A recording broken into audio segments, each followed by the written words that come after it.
Hey, it's Cobra here at MaddenGuides.com, and for this video breakdown, we're going to take a look at a Madden play out of the 3-4 over.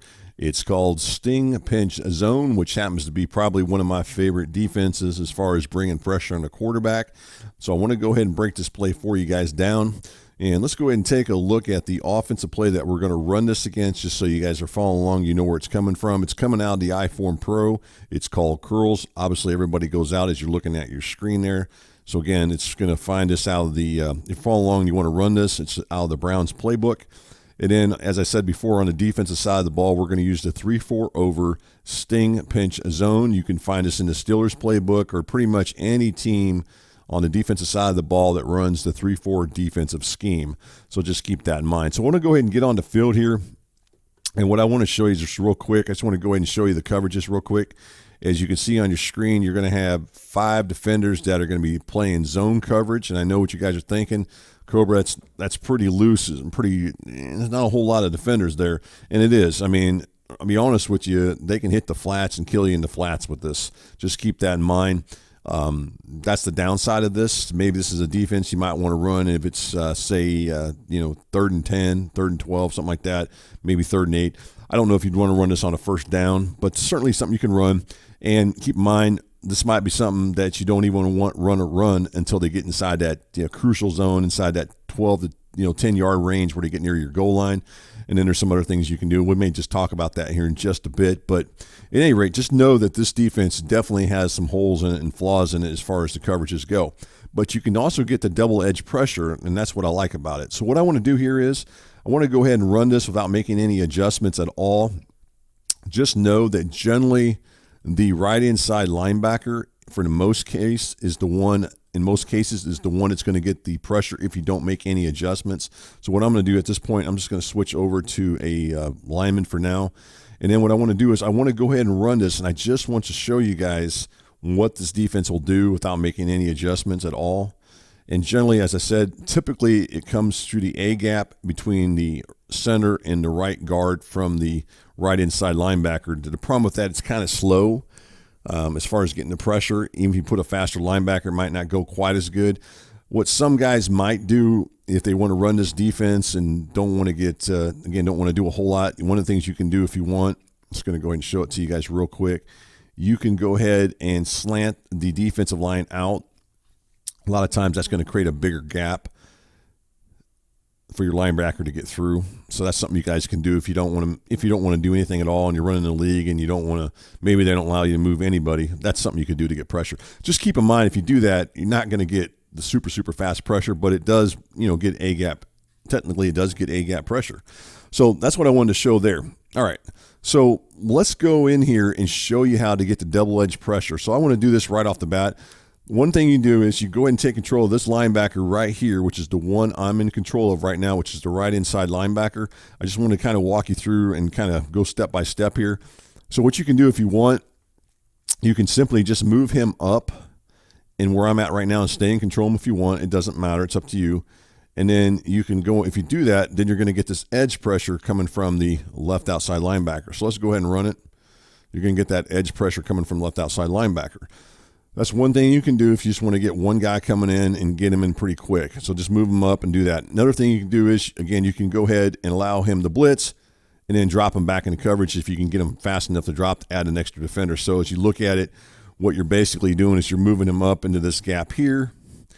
And then what you're going to do is you're going to allow him to rush.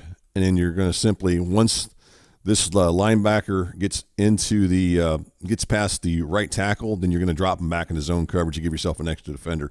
That's what some guys will do with this defense, which is fine. That's a good way of doing it. Another way that you can, if you want to get the double edge pressures, I know that's what you guys have came here for. So I want to go ahead and show that to you guys next. Is you can go ahead and take control of this linebacker right here. If you look at him, he's lined up right here. So what some guys will do is they'll go ahead and blitz him, and then they'll move him into this area here. And then what's ultimately will happen with this setup is you should end up getting double edge pressure coming from this and this two linebackers. So again, the two linebackers that you're going to get pressure, at least with the Steelers, you're going to get it from Watt on the right side of the offensive line. He's the left outside linebacker. and then you're going to get pressure from Dupree. He's going to be the right outside linebacker, and he's going to come from the left side of the offensive line. So let's go ahead and run it. And what you'll do with this one, if you're going to run it this way, a lot of guys, because obviously you've got them blitzing. If you look at it, then you only got 4 guys playing coverage, which, again, is kind of weak.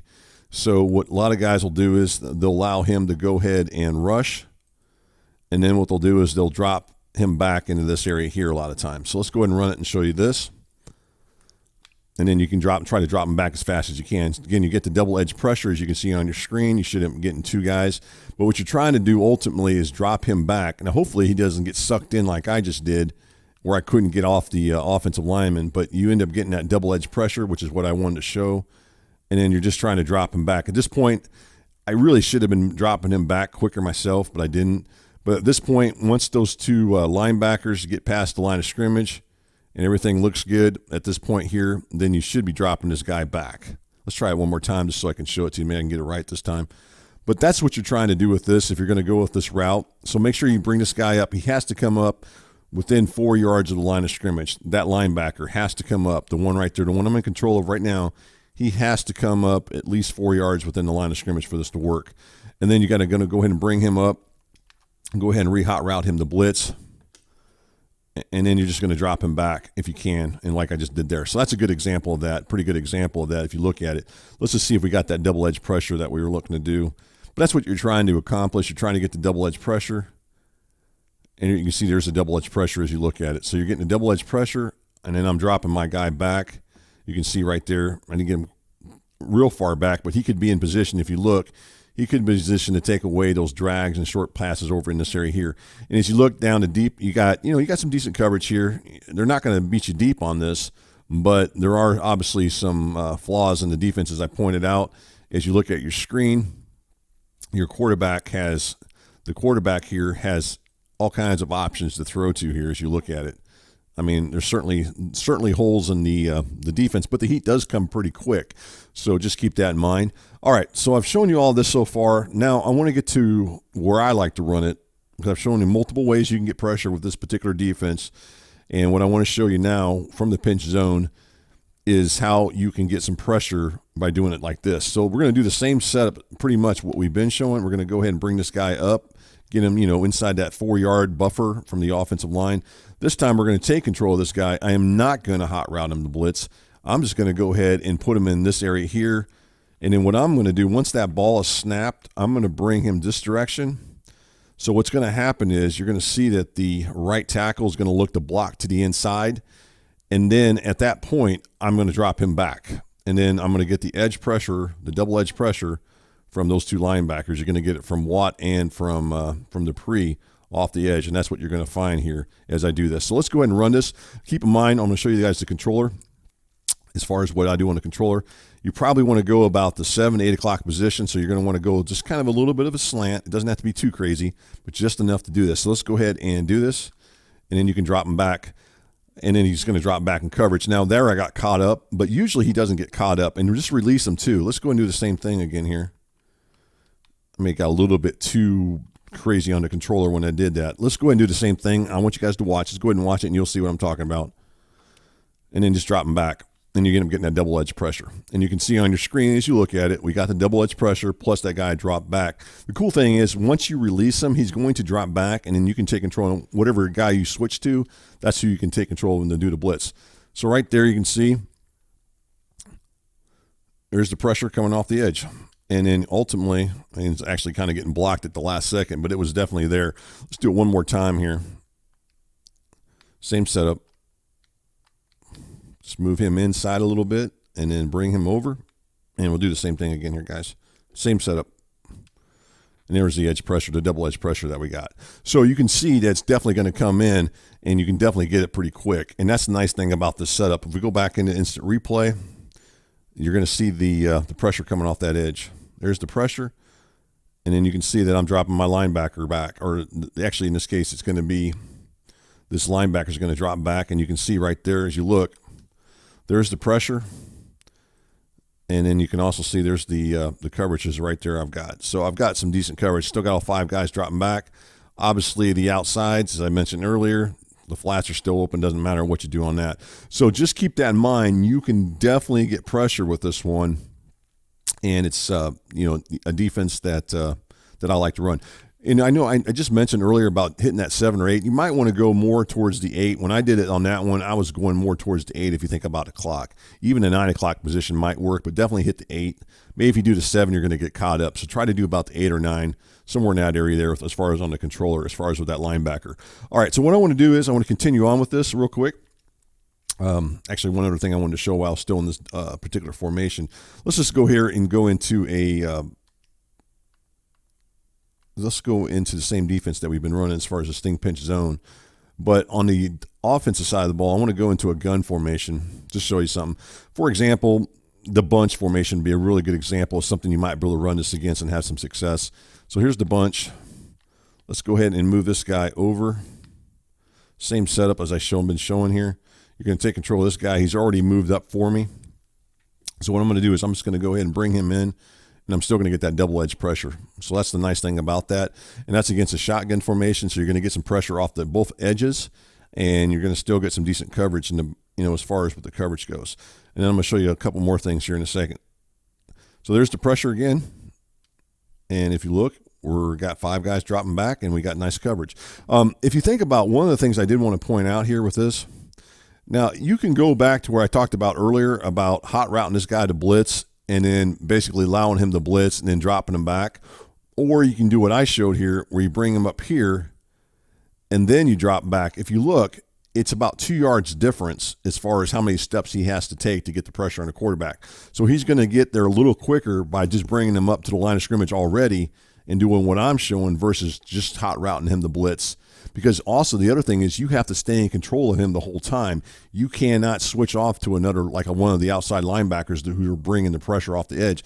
The cool thing about switching off to one of those outside linebackers, if you're quick enough, you might be able to cause a fumble by using, you know, hit stick and some of the other stuff, whereas you couldn't do that if you're controlling that controlling this linebacker right here. If you're gonna control this linebacker, then you can't switch off and take control of one of these two guys once the ball snapped. You can't do that. So you got to stay in control. So that's another advantage of doing what I'm doing here by, you know, taking control of him and not hot routing him to blitz and just doing this and then bringing him up into the, you know, into the thing and then trying to get that right tackle to commit. So here we go again. You get him to commit and you got that pressure. So that's nice. Some things you guys can do if you guys want to get that. Last thing I want to show here, at least from this far out, is the other thing you can do is if you want, if you look at it, here's that QB contain. So don't forget that you can always do that option if you so choose to. I don't know if it's something you might want to do, but it's up to you, especially if you're afraid a quarterback's going to take off and run. So you can do this right there, move that guy in there, and then you can take control of this guy again. And then you're going to try to slant him in like I showed earlier, just trying to bring him in, and then you're going to look to get pressure with the QB contain. So just keep in mind those guys are both in QB contain as you look at it. So let's go back in here, and you can see on your screen they're both in QB contain. It is going to add one more step to the setup, but you can do it like this, and then you can go ahead and bring them to the inside, and you can hopefully get the QB contain on it. I can't guarantee it every single time, but for the most part, you can do that and get the pressure on the quarterback. Let's do it one last time, just so you guys see it. QB contain. There it is, the setup. And we're just looking to try to get these guys to bite on us. And there's the QB contain, and you saw the pressure off the edge. All right, so you guys can do that as well. Last thing I want to do, I know this again is a long video, and you guys know how I get, especially if you guys are familiar with me or if you just started watching my videos, you know darn well that I'm probably going to go more in depth than you really have to do for a video breakdown, but that's just me, and that's just the way I do things. So, you know, that's just me. The last thing I want to show, let's go one other thing here. Let's go back to the curls play out of the I form. Let's respot that ball. I think this what I'm about to show you is something you might consider doing. Now, this is up to you. Let's go ahead and do this and bring it up here. So there's the setup right there we've been doing. You guys can go ahead, and if you got time, I don't know if you're not, I don't know if what you guys could do is you guys could go ahead and put these guys right here if you got time.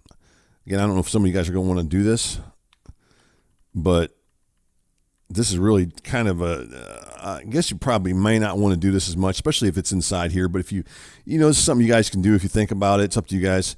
You guys can put these in soft squat if you wanted to. So if you got time, because it is a pretty simple blitz to set up. So you could put them in there if you wanted to do that, and then just go ahead and take control of this guy. Do the same thing here, and then bring this guy up. If you're fast enough, you can do all this. I don't know if you guys are. You may not be fast enough to do all that. I know I'm probably not anymore. But this is down inside the red zone, inside that crucial zone, and then you guys can do this. And what the idea of that would be is maybe to try to help defend maybe the flats. If you want to put them in the hard flat, that'd probably be even better. But if you do it in the hard flat, the problem with that is if you put these guys in the hard flats, so when they're covering right here, then obviously they'll take away the flats. But the problem is these receivers here are going to be wide open as far as, when they're running their routes. So you can't really do that too much on that.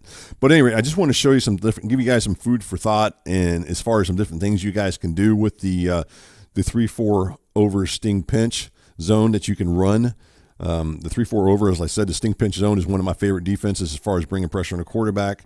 It's certainly one that I've ran over the years. So hopefully you guys enjoyed this long video. It's going on just over 16 minutes. So hope you guys enjoyed it.